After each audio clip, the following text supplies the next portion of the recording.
Okay, Sebastian. So today we're going to read our book, and I'm gonna ask you some questions, and we're just gonna try a new strategy, okay? And it's gonna be reading strategy. Visualize. Do you know what it means to visualize? To think about we're gonna what's the book gonna be about? Mhm. Yes. So it's to form a picture in your mind. So first we're going to. This is our book. It is I am Amelia Earhart. Do you know who Amelia Earhart is? Okay. Based on the book and the cover, what do you think the book is about? About Amelia Earhart is introducing herself. Uh-huh. And what else do the pictures tell us? That she wants to be a pilot. Okay, that's very good.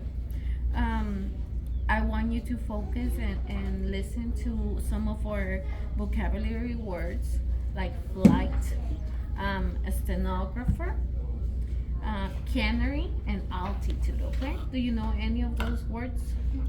No? Okay. What about flight? Do you know flight? Okay. What does flight mean?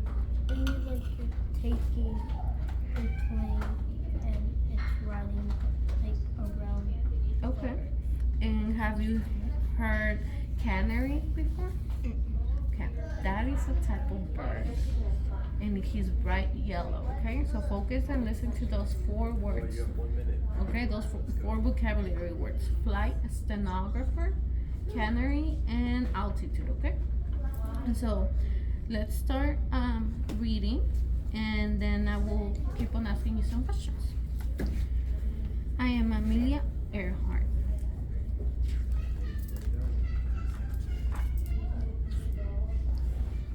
I am Amelia Earhart.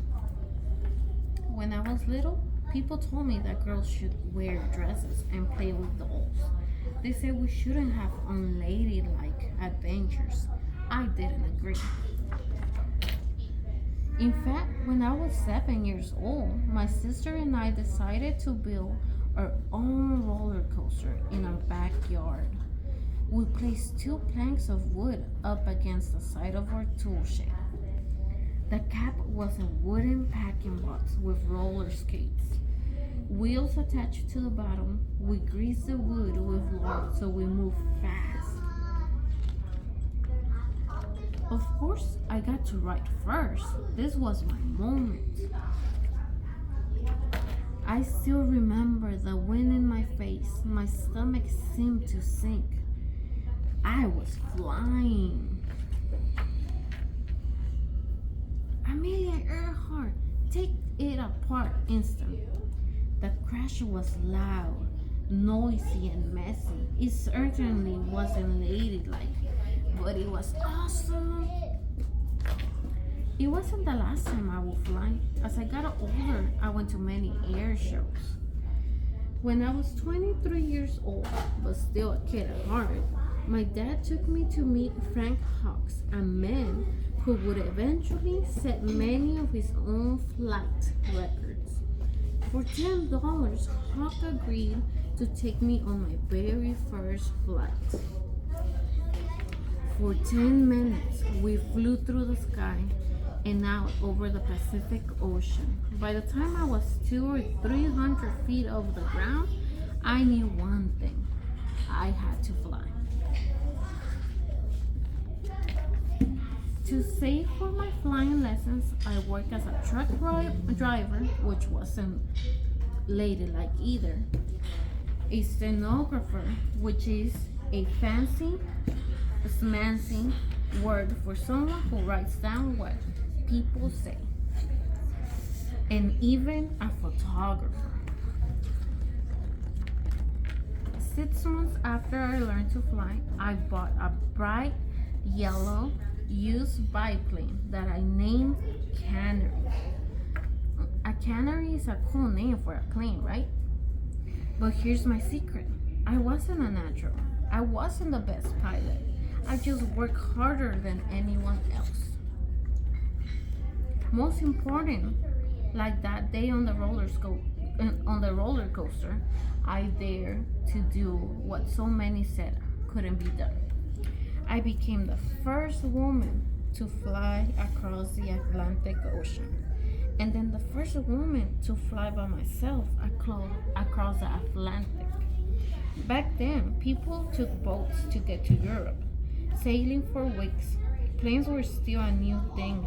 In fact, on the day I took off, one magazine ran an article that said, "Women will never be able to fly that far." But I did.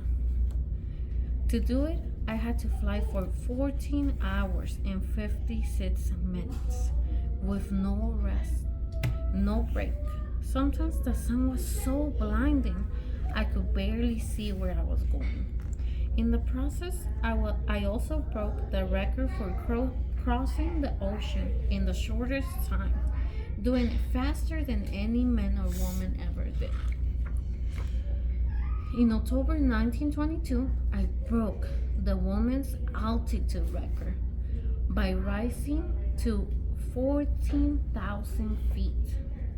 And in July 1930, set a speed record of over 181 miles per hour. Then I broke an altitude record, which is just a fancy, smancy way of saying I went higher than anyone else. How did I go? About 12 Empire State Buildings, straight up, at a time where no woman had ever gone that high. In my life, I took many flights. Every single time there was someone who said I wouldn't be able to do it. Never let anyone stop you. Whatever your dream is, chase it. Work hard for it. You will find it. It is the best lesson I can give you. I am Amelia Earhart. I know no bounds, and I hope you remember that the greatest flight you'll ever take is that one no one has tried before. The end. And this is the real Amelia Earhart. Now I remember her feet. You know? Okay, cool. So you had her about her. Yeah, we've gone for like a few times. Oh, okay. So now let's take the time and use our strategy. Use our visualization strategy. Close your eyes. Think and tell me, what do you think Amelia felt the first time she rode her roller coaster? She felt excited to try her invention that she made. Her invention, yeah. And do you think so? Let's close our eyes. When she was up high, what do you think she felt up there? Did she feel the wind in her hair? No, she felt the bright sun in her face. And then when she decided to go down, what do you think she felt? Do you think she felt scared? Do you think she felt proud of herself? Yeah. And do you think it was going fast or slow? Fast. Okay. Now close your eyes and visualize what Amelia felt the first time she rode a plane by herself. She felt nervous and excited at the same time. And think about her surroundings. Up there, up high, what do you think it felt like on her skin? Because she flew a biplane, right? Kind of burning. From what? From the sun. From the sun. And the wind? Do you think she felt the wind? Okay. And what do you think she saw? Birds. Clouds. The birds in the clouds. She could maybe see the planets more clearly. You think she made it up there so high to see the planes and the planets? Maybe she could have. But maybe here. birds. She probably saw birds. And so she flew a biplane, and I want you to look at it. Does it look like the planes that we see now? No. Why do you say it looks different from the airplanes that we see? Let me find.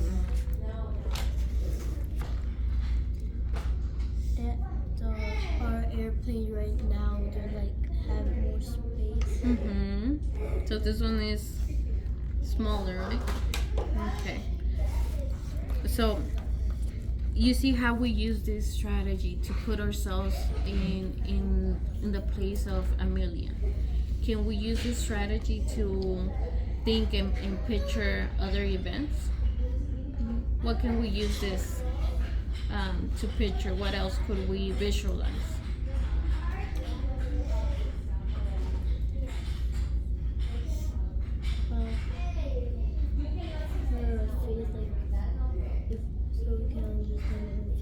Yes, so we can understand how she felt. Did you like the book? Do you like learning about Amelia? Okay. I just learned a little bit more. Good job. Good. I'm glad you did.